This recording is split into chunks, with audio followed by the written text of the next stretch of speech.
songa nkitangura polisi y'u Rwanda iraburira abantu bose banduye COVID-19 kwikumira bakabandanya baja mu mirimo ibahuza n'abandi. Uzofatwa bikaboneka ko yanduje abandi azohanishwa ibihano bikomeye birimo no gupfungwa imyaka igera kuri 3. Assumpta Kaboyi atugire ku muriri w'ino nkuru. Nyuma yaho bimaze kugaragara ko hari abantu basanga COVID-19 ariko bagakomeza kugendagenda batishyize mu kato nk'uko amabwiriza y'abaganga biteganya, polisi yongeye kuburira abo bantu bose ko uzafatwa yaranduje bagenzi be kandi arazi ko arwaye ibihano bimutegereje. Kuri wa gatandatu urwego rwafashe umuntu wapimwe agasanga COVID-19 ariko ntahita ajya mu kato ahubwo agakomeza guhura n'abandi. Polisi yasanze uyu wari wagaragajwe ko afite COVID-19 ari muri resitora ari kumwe na mugenzi we basangiraga. Umuvugizi wa polisi y'u Rwanda Jean Bosco Kabera yabwira Ijwi rya Amerika ko afashwe kuri wa gatandatu yaje yiyongera ku wundi mushoferi utwara imodoka watawe muri yombi nawe azira ko yabwiwe ko afite COVID-19 ariko agakomeza gutwara abagenzi. Uyu muvugizi aburira abantu bose bakomeje kwica amabwiriza ya COVID-19 ko ibihano bibategereje. Icyambere nuko indwara nyine barabizi irahari kandi iravura. Icya kabiri nuko hari amabwiriza ahari y'uburyo abantu bagomba kwitwara iyo basanze banduye indwara. Icyo dusaba abantu rero ni ukuryemera. Iyo usanze wayanduye ukwiye kwifata nk'uko amabwiriza abivuga, y'uburyo ugomba kujya iwawe, inzego zikagukurikirana, aho uri mu mudugudu abantu bakagukurikirana, waremba ukaba wajyanwa mu bitaro. Ariko rwose kurenga kuri ayo mabwiriza byakurura ibibazo, kubera yuko uramutse wanduje abantu bikagaragara yuko wabanduje kandi wari uzi yuko bagusanzemo iyi ndwara, urumva biba bigiye mu bintu by'ibihano bikomeye ku buryo byakurura ibibazo. Turababwira rero yuko icya mbere ntibayirinde, icya kabiri nabasanze bayirwaye kurikiza amabwiriza. Polisi y'igihugu iburira abarega kuri aya mabwiriza ko bazahabwa ibihano birimo n'igifungo. Murangira Thierry, umuvugizi w'urwego rw'igihugu rushinzwe ubugenzacyaha RIB, yasobanuye bimwe mu bihano aba bantu bazabona. Nk'umuntu uba uzi ko yanduye indwara runaka ishobora no kwanduza abandi, icyo asabwa ni uko bagomba kwirinda. Mu gihe rero atirinze akagumya kuyikwirakwiza mu bandi, yahanwa n'ingingo y'117 itegeko riteganya ibyaha n'ibihano muri rusange mu Rwanda. Umuntu wese shaka wanduza indi ndwara ishobora gutera ubumuga abakoze icyaha, iyo bihamijwe n'urukiko ahanishwa igifungo kitari munsi y'imyaka 2 ariko kinarenze imyaka 3, ndetse hakiyongeraho n'ihazabu y'amafaranga y'u Rwanda atari munsi y'ibihumbi 300 ariko atarengeje ibihumbi 500. Iri tegeko yari nk'indwara idakira, igihano kiriyongera kikagera mu myaka 20 hagati ya 20 na 25. Mu by'ukuri igihe cyose wahawe resultat positive igaragaza ko ufite ubwo bwandu runaka ari ubwa COVID ari n'ubundi bwandu, uba ugomba kwirinda kuba wakwanduza abandi. Igihe rero bigaragaye ko warenzeho kuri ayo mabwiriza ukagenda ukanduza abandi, iri tegeko riba rikureba. Igihano cyo gufunga uwanduje undi yari yarabwiwe ko yanduye COVID-19 akanga kwishyira mu kato kije kiyongera ku bindi bihano byashyizweho n'umujyi wa Kigali umwaka ushize, harimo ko umuntu ufashwe atambaye agapfukamunwa acibwa amande y'ibihumbi 10, amande y'ibihumbi 200 ku gutegura ibirori n'ibindi bihuza abantu mu buryo butemewe, kandi uwabyitabiriye nawe agacibwa mu 25 ndetse n'amande y'ibihumbi 50 kukuva no kujya ahantu habuzanijwe mu kwirinda ikwirakwizwa ry'iki cyorezo. Izi ngamba zikomeje gukazwa mu gihe imibare y'abandura COVID-19 ikomeje gutumbagira mu Rwanda. Ku munsi w'ejo abantu banduye COVID-19 bari 868, bituma umubare w'abarwaye COVID-19 mu gihugu hose ugera ku 35,886, harimo 26,977 bamaze gukira iyi ndwara. Abakirwaye bakaba bangana n'ibihumbi 8,498. Abo iyi ndwara imaze guhitana baragera kuri 411. Assumpta Kaboyi, Ijwi rya Amerika. yacu tuyahere mu gisata cy'umutekano mu gihugu cy'u Burundi. Abantu barenga 15 baraye baguye mu gitero c'abantu bitwaje birwanisho muri commune Rutegama y'intara ya Muramvya hagati na hagati mu gihugu cy'u Burundi mu ijoro ry'ejo kwa gatandatu. Baguye mu mutego w'abitwaje birwanisho baturiye imodokari zibiri. Ibindi kuri no nkuru na mugenzi wacu Elojuri Kaneza. amakuru y'ijwi ry'Amerika rifise nuko abantu 18 aribo baguye n'imiburiburi muri ico gitero cabaye mu ijoro ryo kuri uyu wa gatandatu ku musozi wa Nyarunazi muri komine Rutegama intara ya Muramvya kwibarabara rya Muramvya Gitega hagati na hagati mu gihugu c'u Burundi nkuko vyemezwa n'amasoko atandukanye kwa muganga mu ntara ya Gitega na Muramvya. Abavuganye n'ijwi ry'Amerika nta numwe yashimye ko mwidondoro w'umenyekana. Abantu bane nibo bonyene barokotse muri izo modokari zibiri, ibiziga 16 biri ku bitaro bikuru vy'i Muramvya niko rimwe mu masoko yacu yatubwiye. Aya makuru kandi anemezwa n'abandi bantu barimo umugabo yari mu bakuye ibiziga mu bisigarira vy'imodokari zaturiwe. Je ubwanje bwaminwe niboneye n'amaso yanje ibiziga 15 turiko duterura abahasize ubuzima niko yemereye ijwi ry'Amerika. Umunyagihugu wundi arabasigura ko mu ngenzi zari mu modokari zaturiwe harokotse bane bonyene, nta n'uwundi n'umwe wa kirazira yaharokotse. Bane bonyene nibo bagize amahirwe yo kurokoka niko yatwiganiye. Aba hafi yahabereye kino gitero banamenyesha ko ari umugabo n'umugore bahitanywe n'abagizi ba nabi mu gihe bariko barahunga abajejwe umutekano. Twiyumvira ko yibajije ko bashobora kubwira abajejwe umutekano inzira bajanye. Uwo mugabo n'umugore bari bavuye ku rubanza baca batubirana n'aba bicanyi. Kugeza ubu abajejwe intwaro caba igipolisi bashimye kutavuga ibitigiri vy'abapfuye. Stani Nimbona musitanteri wa komine Rutegama Mushuhira yari yemeje ko abantu babiri bapfuye, 5 nabo barakomereka. Igipolisi co cahisemwo kwandika ku rubuga rwa Twitter rw'ubushikiranganji bw'umutekano kivuga ko hapfuye abantu ariko nticatanga ibitigiri. Iterabwoba ryahitanye abantu abandi barakomereka mu gitero cakozwe ku modokari zunguruza abantu n'ibintu cabaye nka 2 z'ijoro ku musozi wa Munanira nko ku birometero 3 uvuye ku murwa mukuru wa komine Rutegama mu ntara ya Muramvya werekeza Igitega. Amatohoza ariko arakorwa niko canditse. Ijwi ry'Amerika yabugeze ubu rimaze kumenya ko hakomeretse abantu 8, 3 bariko bavurirwa ku bitaro vy'i Muramvya mu gihe ibitaro vyo mu Kibimba muri komine Giheta intara ya Gitega bifise 3 nyene nayo ivy'ikibuye muri Bukirasazi Gitega nyene bikaba biriko bivura 2. Mu gatondo kuri uyu w'Imana igipolisi kiri kumwe n'urwaruka rw'umugambi uri ku butegetsi Imbonerakure bakoze isaka ariko ntaco batoye mu mihana yari yiketswe. Gusa abantu 4 barimo abagabo 2 bavukana b'abanywanyi b'umugambi SNL utavuganwa n'ubutegetsi baturuka avuka Remy Gahutu yashinze FNL yavyaye SNL batawe muri yompi. Mwijoro ryo kuba 9 rishirwa 10 ukwezi kwa 5 guheze abandi bantu 13 bari baguye mu mutego w'abantu bitwaje ibirwanisho kwibarabara rya Muramvya Gitega ahitwa Burambana muri komine Muramvya. Mu ryo kuwa 26 ukwezi guheze naho abantu 4 barahitanywe n'ibitero vy'amagrenade vyakozwe ku bituro vy'amabisi ku mugwa mukuru w'ubutunzi Bujumbura barenga 80 barakomereka. Naho mwijoro ryo kuwa 16 rishirwa 17 mu Rusaka mu ntara ya Mwaro ihana urubibe na Muramvya na Gitega hishwe abantu 7. Umuvugizi w'ubushikiranganji bw'umutekano ku wa 5 uheze mu kiganiro c'abavugizi b'inzego za leta yemeje ko abantu 29 aribo bafashwe. Kuri ibi bitero vyabaye mu Rusaka, Muramvya ni Bujumbura, amatohoza y'igipolisi asa n'ayarangiye ko haramaze gufatwa harafashwa abantu 14 kuri iki gitero cabereye mu Rusaka, harimwo abahoze ari abasirikare bashika kuri 4. Hanyuma kuri iki gitero cabereye i Muramvya harafashwe abantu 12 harimwo abahoze ari abasirikare 2 n'uri mu karuhuko k'abakukuruke umupolisi 1. Hama kuri iki gitero cabereye i Bujumbura harafashwe abantu bashika kuri 3. Umwe akaba yafatanywe grenade igira kabiri yagira tere abanje kuraswa cyamukorokana aca arafatwa. Vyemezo biriho ko ari bo babikoze hanyuma amadosiye yarashikirijwe ubutungane. Kugeza ubu nta muntu canke umurwi uriyitirira bino bitero. Eroje Urikaneza, Ijwi ry'Amerika. Eroje Urikaneza urakenuye. Tukiri mu Burundi ubutungane bwase kurekura Germain Rukuki umwe mu mpirimbanyi ziharanira agateka kazina muntu. Uyu yaheruka kugabanirizwa igihano kiva ku gipfungo c'imyaka 32 kija ku mwaka umwe.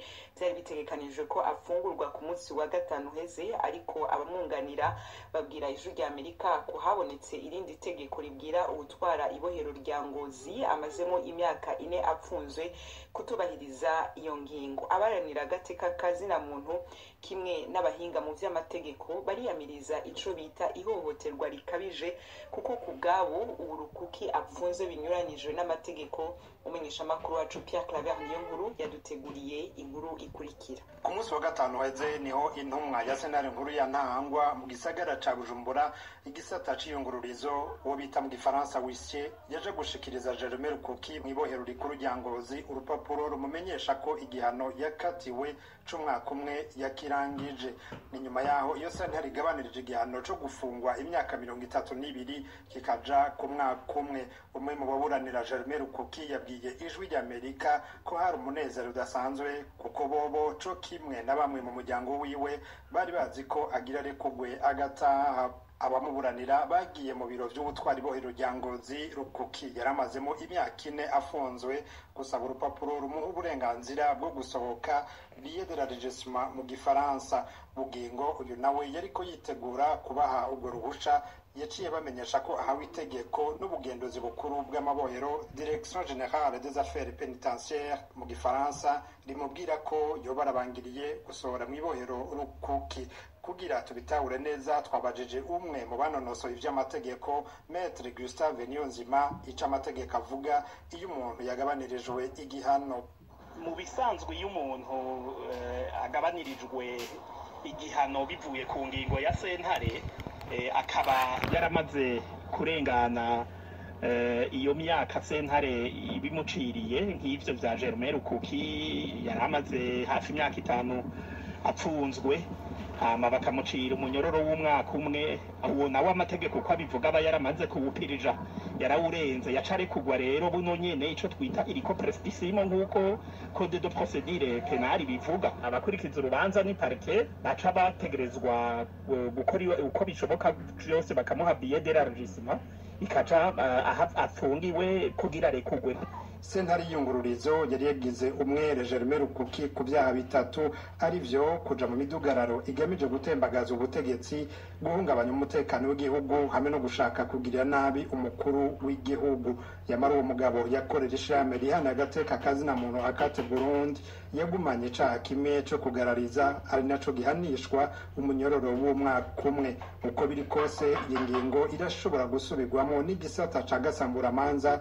Yamara Maître Dieudonné Bashirayishize nawe nyene yanonose vy'amategeko asigura ko habanza gushigwa mu ngiro ingingo ya mbere igabanya igihano. Naho vyoshitse umushikirizamanza akaba yifuza kuzogenda muri gasamburamanza, ni ibintu vyo kuja kurabisha amategeko, ariko nta muntu ashobora kuguma apfunzwe arindiriye ico c'uko hashobora kuba hari uwuzokweza aja muri cassation, kuko umuntu ategerezwa guca ashigwa muri position yashizwemwo n'umucamanza yize idonido, kuko cassation nico bita recours extraordinaire.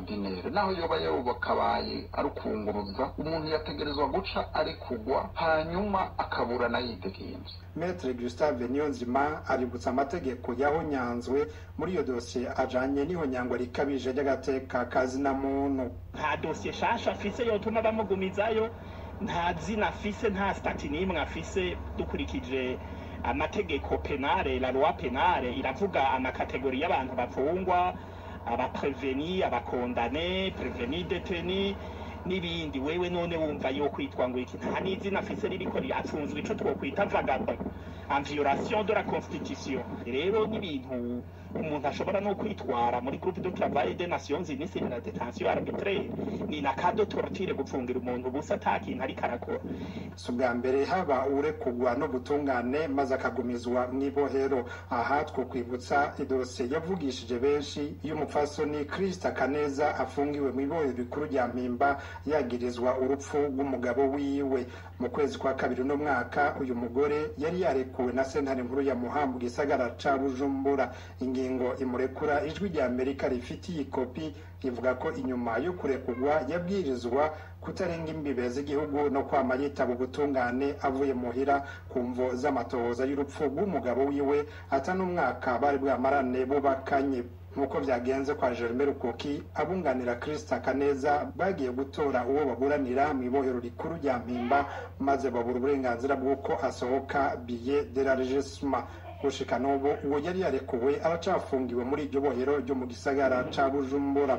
Abanyamategeko basaba ko amategeko yokurikizwa maze abarekuwe n'ubutungane bose bagahabwa uburenganzira bwo gusubira mu miryango yabo.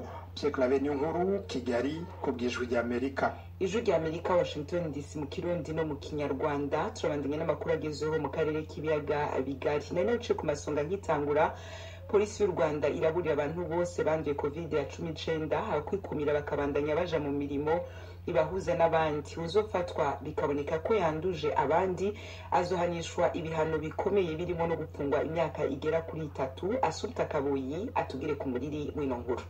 Nyuma y'aho bimaze kugaragara ko hari abantu basanga COVID-19 ariko bagakomeza kugendagenda batishyize mu kato nk'uko amabwiriza y'abaganga biteganya, polisi yongeye kuburira abo bantu bose ko uzafatwa yaranduje bagenzi be kandi arazi ko arwaye ibihano bimutegereje. Kuri wa gatandatu urwego rwafashe umuntu wapimwe agasanga COVID-19 ariko ntahita ajya mu kato ahubwo agakomeza guhura n'abandi.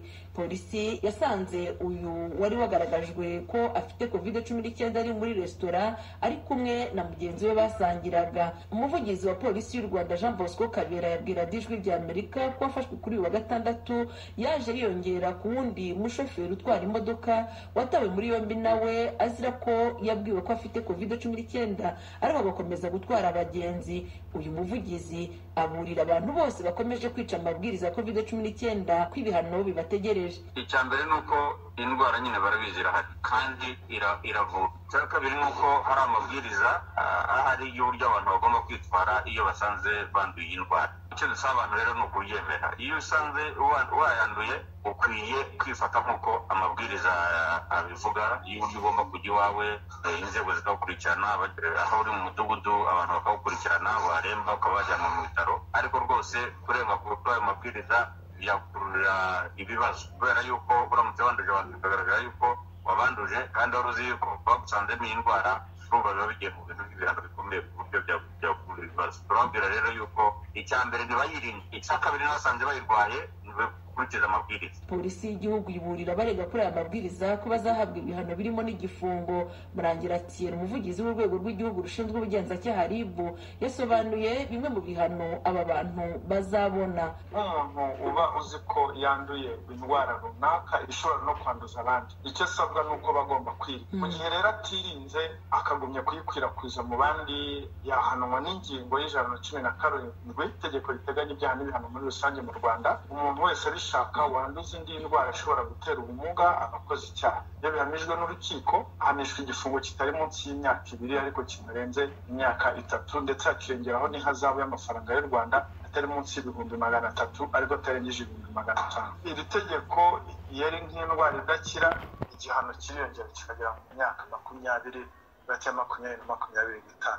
Mu by'ukuri igihe cyose wahawe resulta positive igaragaza ko ufite ubwo bwandu runaka, ari ubwa COVID ari n'ubundi bwandu, uba ugomba kwirinda kuba wakwanduza abandi. Igihe rero bigaragaye ko warenzeho kuri ayo mabwiriza ukagenda ukanduza abandi, iri tegeko riba rikureba. Igihano cyo gufunga uwanduje undi yari yarabwiwe ko yanduye COVID-19 akanga kwishyira mu kato kije kiyongera ku bindi bihano byashyizweho n'umujyi wa Kigali umwaka ushize, harimo ko umuntu ufashwe atambaye agapfukamunwa acibwa amande y'ibihumbi 10, amande y'ibihumbi 200 ku gutegura ibirori n'ibindi bihuza abantu mu buryo butemewe, kandi uwabyitabiriye nawe agacibwa 25 ndetse n'amande y'ibihumbi 50 kuva no kujya ahantu habuzanijwe mu kwirinda ikwirakwizwa ry'iki cyorezo. Izi ngamba zikomeje gukazwa mu gihe imibare y'abandura COVID-19 ikomeje gutumbagira mu Rwanda. Ku munsi w'ejo abantu banduye COVID-19 bari 868, bituma umubare w'abarwaye COVID-19 mu gihugu hose ugera ku 35,886, harimo 26,977 bamaze gukira iyi ndwara. Abakirwaye bakaba bangana n'ibihumbi 8,498. Abo iyi ndwara imaze guhitana baragera kuri 411. Assumpta Kaboyi, Ijwi ry'Amerika.